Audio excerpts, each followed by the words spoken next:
Broken control inside Rikers Island. How inmates really control the blocks. According to testimony from a corrections officer who worked Rikers Island for 11 years, he watched inmates take control of an entire housing unit for 6 hours. No guards inside, no response team, just inmates running the block. Rikers Island holds around 7,500 people on any given day. Last year alone, according to New York City's own data, there were over 15,000 documented violent incidents inside. That's 41 violent acts every single day. But violence isn't the most terrifying part. You might think guards run a jail. You might think there's order, structure, control. But former inmates describe something completely different. A place where gang leaders approve cell assignments. Where corrections officers negotiate with inmates just to move through their own facility.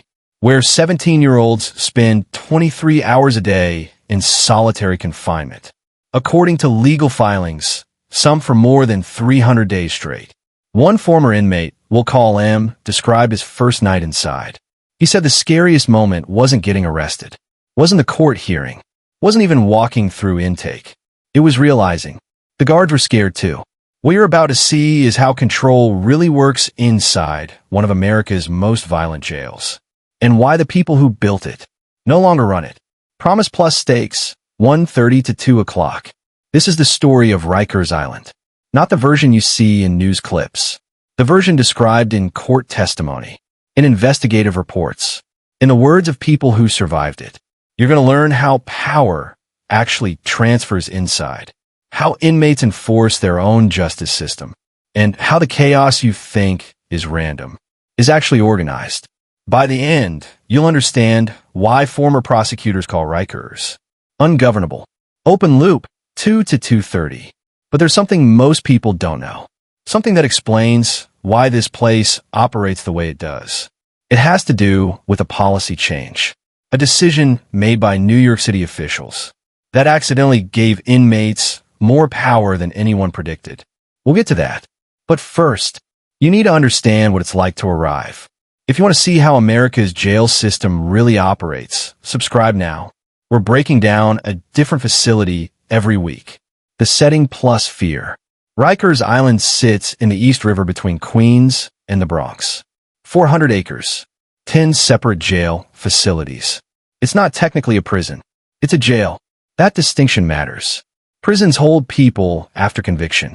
Jails hold people awaiting trial. Which means most people inside Rikers haven't been found guilty of anything yet. According to the Vera Institute of Justice, around 85% of people in Rikers are there because they can't afford bail. They're legally innocent, just too poor to leave. Most people arrive on a Department of Correction bus. Former inmates describe the ride as silent. Everyone knows where they're going. One man we'll call Jay told reporters after his release. He'd been to county jails upstate, been to holding cells in Manhattan, but nothing prepared him for Rikers. Quote, I thought I knew what jail was. I didn't. Let's talk numbers. According to New York City's own Department of Correction data, in 2023, Rikers reported 15,214 violent incidents. That includes stabbings, slashings, assaults on staff, and inmate-on-inmate attacks. For context, that's more than double the violence rate from 10 years earlier. Human Rights Watch documented cases of adolescents, some as young as 16, spending 23 hours a day in solitary confinement. One case involved a 17-year-old held in isolation for 300 consecutive days.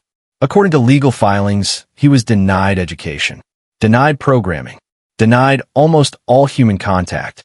The United Nations defines solitary confinement beyond 15 days as torture. This teenager did 300. Here's what makes Rikers different from most jails. The guards are terrified, and they have reason to be. According to the New York City Department of Correction, assaults on staff increased by over 60% between 2019 and 2023. In 2022 alone, more than 1,000 correction officers were injured on duty. That's 1 in every 7 officers working the facility. One officer testified in court that he was slashed across the face by an inmate, and it took 40 minutes for backup to arrive. 40 minutes. He said, quote, I called for help. No one came. The reason is simple. Rikers is catastrophically understaffed. According to city records, nearly 50% of correction officer shifts go unfilled. That means entire housing units designed for 70 inmates, are often supervised by 1 or 2 guards, sometimes none. Former inmates describe the fear as layered. You're not just afraid of other inmates. You're afraid of the guards who might retaliate. You're afraid of the gangs who control your unit. You're afraid of being placed in solitary for your own protection, which, according to multiple testimonies, can be worse than the violence itself. One man described his first week inside. He said he watched 2 inmates fight in the day room. Guards didn't intervene. They stood in the corner and waited for it to end. When it was over, one inmate was unconscious. The other walked back to his cell. No charges. No disciplinary action. According to this witness, the guards told him, quote, "That's how things get handled here. Because filing a report means paperwork. Paperwork means investigations. Investigations mean more staffing problems. So guards learn to let inmates regulate themselves. And that's when the power shifts. But to understand how inmates actually took control, you need to understand the rules. Not the official rules. The real ones. Module 2. The rules. 8 to 1500 hours. Inside Rikers, there are 2 sets of rules. The ones printed in the inmate handbook, and the ones that actually keep you alive. Former inmates consistently describe 3 unwritten rules. Rules enforced not by corrections officers, but by the inmates themselves. Rule number 1. Know your affiliation before you arrive. Rikers is divided by gang territory. Bloods, Crips, Trinitarios, Latin Kings. According to a 2021 report by the Independent Commission on New York City Criminal Justice and Incarceration Reform, gang members make up an estimated 30 to 40% of the jail population, but their influence is far greater than their numbers. One former inmate described intake. He said within 10 minutes of arriving at his housing unit, he was approached by 3 different people, each asking where he was from, what neighborhood, what block. Your answer determines which cell you're assigned, who you can sit with in the day room, whether you're protected or targeted. According to testimony from multiple former detainees, gang leaders inside Rikers have more control over cell assignments than correction staff. If a guard tries to place someone in the wrong cell, in a cell controlled by a rival gang, the inmate refuses, and the guard backs down, because forcing the issue means violence, and violence means paperwork.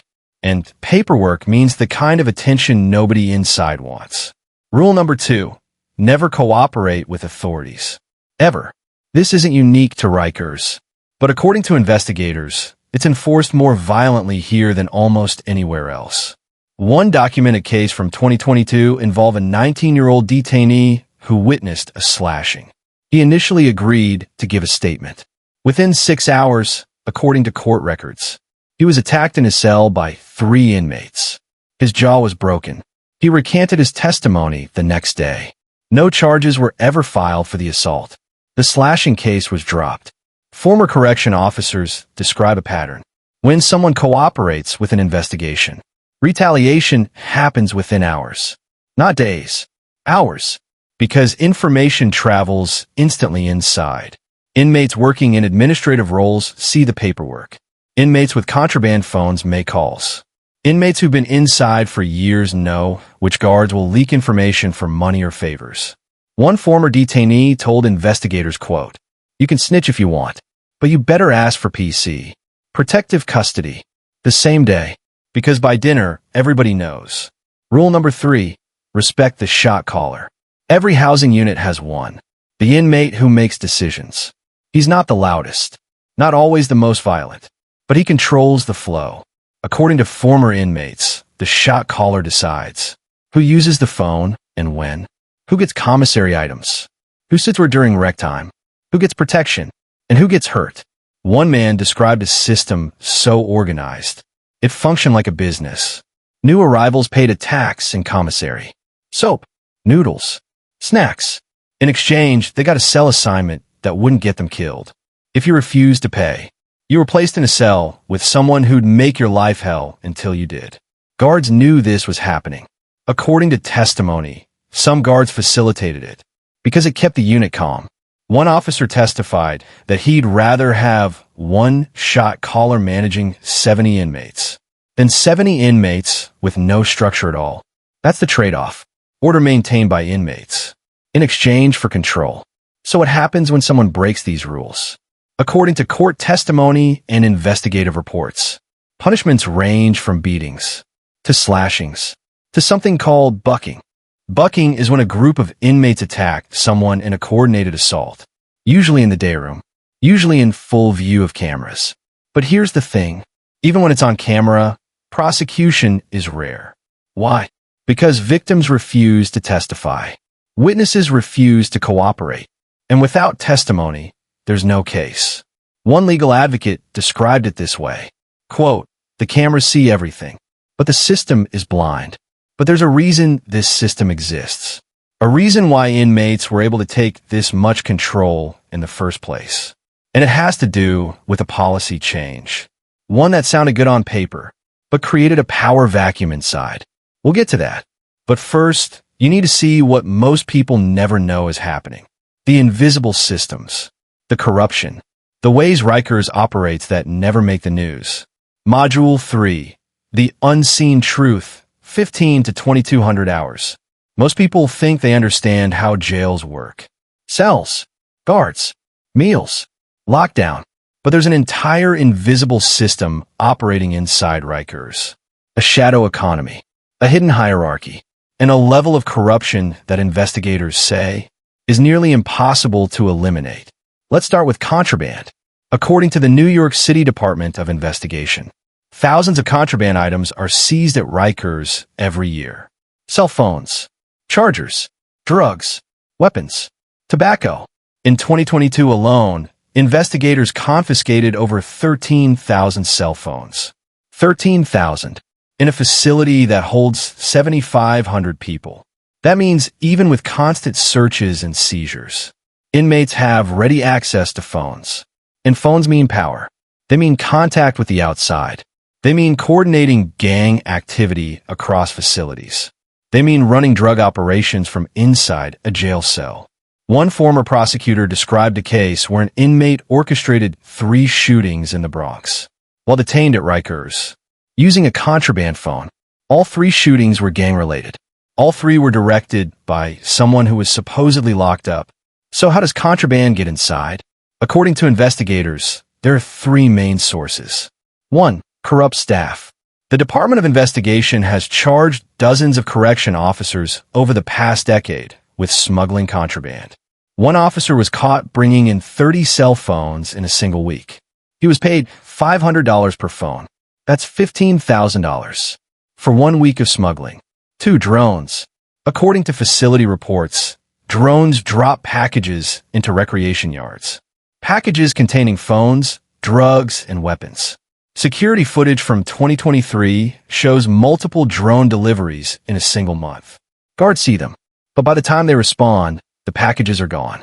3. Visitors. Despite searches, visitors find ways to smuggle items inside. Balloons, body cavities, contaminated mail. One investigative report described a case where drugs were soaked into children's drawings, sent through the mail system, then smoked by inmates after the paper dried. Investigators caught it, but only after it had been happening for months. But contraband is just one part. The deeper corruption is structural. According to a Federal Monitor's report from 2023, Rikers has failed to meet nearly every reform benchmark required under a federal consent decree. That decree was established in 2015. Nearly 10 years later, the facility still can't meet basic standards for safety and supervision. Why? Because the system is designed to fail. Staffing shortages mean officers work triple shifts. Triple shifts mean exhaustion. Exhaustion means mistakes. Mistakes mean injuries. Injuries mean more staffing shortages. It's a cycle. And according to union officials, there's no end in sight. Now here's the part most people don't know. The part that explains how inmates gained so much control. In 2015, New York City began a major reform effort. The goal: reduce violence. improve conditions, end solitary confinement for juveniles. It sounded good, and in theory, it was. But there was an unintended consequence. To reduce the use of solitary confinement, the city limited how long inmates could be isolated as punishment. That meant violent inmates were returned to general population faster, sometimes within days. Former correction officers describe what happened next. Inmates who assaulted staff or other inmates were placed in solitary for 72 hours, then sent right back to the same housing unit. No consequences, no deterrent, just a 3-day timeout. One officer testified, quote, "They'd assault you on Monday and be back in the day room by Thursday," laughing about it, and that created a power vacuum. If official punishment didn't work, inmates created their own. Gang leaders became enforcers. Shot callers became mediators. The inmate justice system became more effective than the official one. And guards, already overwhelmed, understaffed, and under attack, let happen, because the alternative was chaos. One investigator described it this way, quote, "Rikers isn't run by the Department of Correction anymore. It's run by whoever has the most influence on any given day. And influence inside doesn't come from a badge. If this is opening your eyes to how the system really works, hit the like button. It helps us investigate more facilities like this." Module 4, Human Story Arc, Real Cases, 22:00, 32:00. Now let's talk about real people. Not statistics, not policy, people. What follows are documented cases, taken from court testimony, investigative journalism, and verified interviews. Names have been changed to protect identities, but every detail is real. In 2010, a 16-year-old named Kalief Browder was arrested in the Bronx. He was accused of stealing a backpack. He said he didn't do it. He couldn't afford bail, so he was sent to Rikers Island to await trial. Kalief Browder spent 3 years at Rikers. 3 years. For a backpack he said he never stole, according to his own testimony and investigative reporting. Kalief spent nearly 2 of those 3 years in solitary confinement. 700 days. Alone. 23 hours a day. As a teenager. In interviews after his release, Kalief described the isolation as worse than any violence. He said, quote, "I felt like I was losing my mind. I would talk to myself just to hear a voice." He also described being beaten. By guards. By other inmates. Surveillance footage later released showed correction officers assaulting him. The charges against him were eventually dismissed. No trial. No conviction. He walked out after 3 years. For something he never did. In 2015, 2 years after his release, Kalief Browder died by suicide. He was 22 years old. His case became a symbol of everything wrong with Rikers, of how pretrial detention destroys lives, of how solitary confinement breaks people. And his story forced New York City to confront a question. How many others are still inside? In another documented case, Human Rights Watch investigated the treatment of adolescents at Rikers between 2014 and 2020. What they found was brutal. Teenagers, some as young as 16, subjected to violence from both staff and other inmates. One 16-year-old, identified only as M in court documents, testified about his experience. He described being placed in a cell with an 18-year-old gang member. Within hours, according to his testimony, he was beaten. When he reported it to guards, he was told, quote, "You need to learn to handle your own business." He was then placed in solitary confinement, not for protection, as punishment, for causing a disturbance. He spent 45 consecutive days in isolation. 16 years old. No school. No counseling. Just a cell. According to legal filings, he attempted self-harm twice during that time. Both times, he was placed back in solitary, because that was the only place staff said they could monitor him. The logic was horrifying. To prevent self-harm, they isolated him further. In 2019, a correction officer will call Officer D testified in court about an assault. He'd worked Rikers for 8 years. Experienced. Trained. One afternoon, he was conducting a routine cell search in a housing unit. According to his testimony, he found a contraband phone. He confiscated it. Within minutes, He was surrounded by 6 inmates. He radioed for backup. No response. He pressed his personal alarm. No response.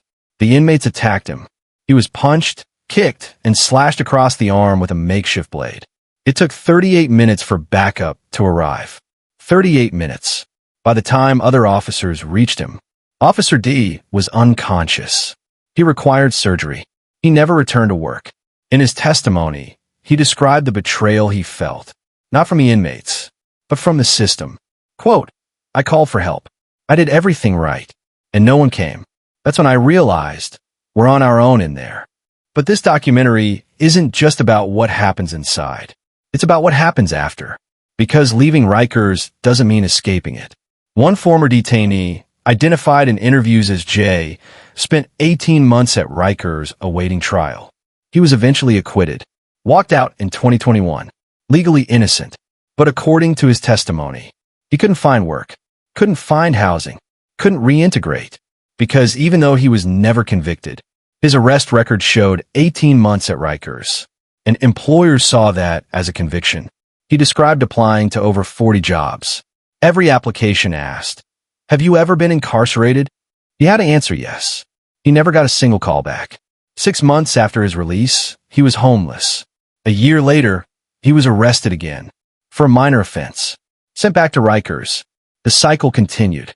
In an interview, he said, quote, "They let you out, but they don't let you go. You're still trapped, just on the outside now." These cases aren't outliers.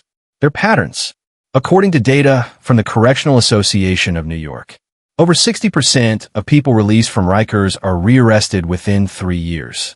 Not because they're criminals, but because the system offers no support, no housing, no job training, no mental health treatment. You leave with a bus ticket and whatever money was in your commissary account. That's it.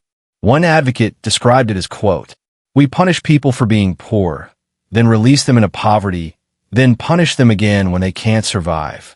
And it's not just inmates who suffer. Corrections officers face their own hell.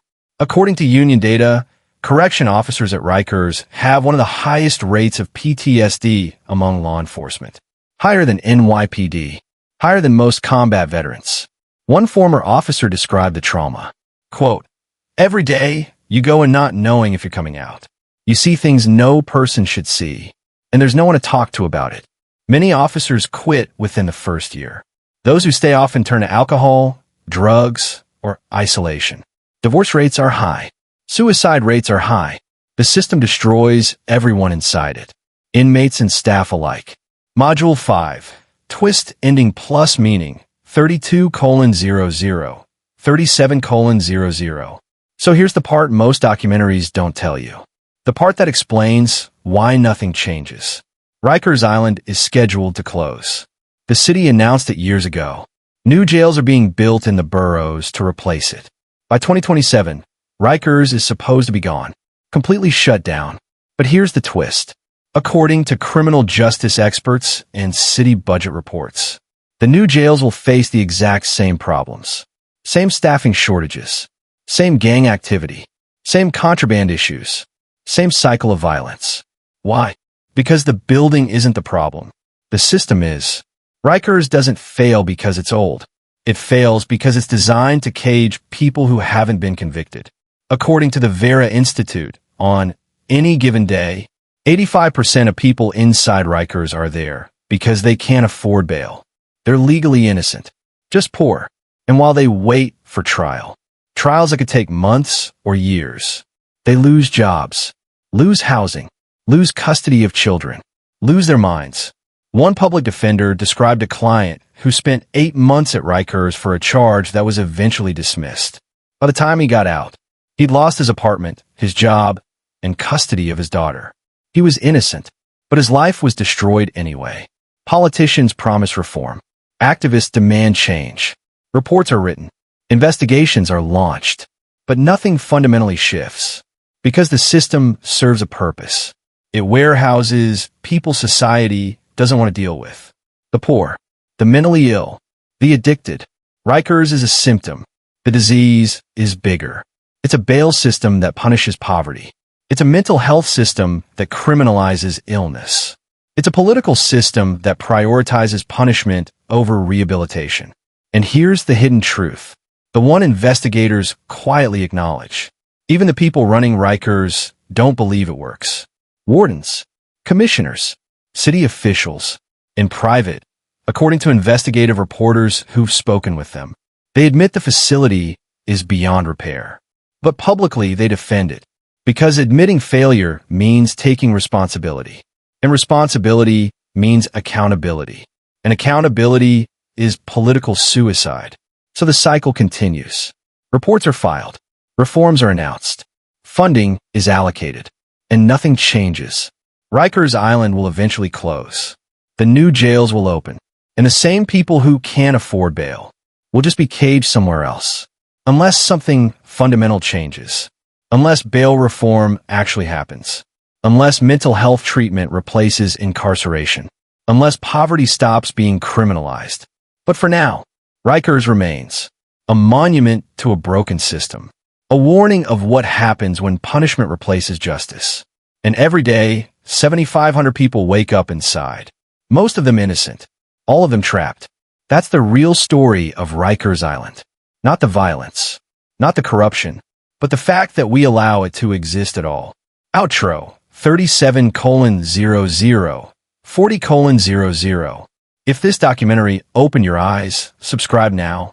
We're exposing the reality of America's most dangerous facilities every week. What you just saw was based on verified court testimony, investigative journalism, and documented cases. Every statistic, every quote, every incident, real. The names were changed, but the stories are true. Rikers Island isn't an anomaly. It's a reflection of how we treat the vulnerable, of how we punish poverty, of how we fail people long before they ever reach a jail cell. And until we confront that, closing Rikers won't solve anything. We'll just build another one. Rikers is one facility, but there are thousands like it across America. According to the Prison Policy Initiative, on any given day, there are over 600,000 people in local jails nationwide. Most awaiting trial. Most unable to afford bail. The same patterns repeat. Violence, corruption, mental health crises, staff shortings. And every one of those facilities has its own stories. Its own Kalief Browders. Its own Officer DS. Its own cycles of trauma. This isn't just about New York. It's about a nationwide system that treats incarceration as the solution to poverty, addiction, and mental illness. And until we change that, the stories will continue. One former public defender said something that stayed with me. He said, quote, "Everyone thinks they're safe from Rikers, that it's for criminals, for other people, but all it takes is one wrong turn, one missed bail payment, one mental health crisis, one bad day, and you're inside, legally innocent, but trapped." That's the truth about Rikers. It doesn't just affect the people inside. It affects all of us, because a system this broken is a system that's failing everyone.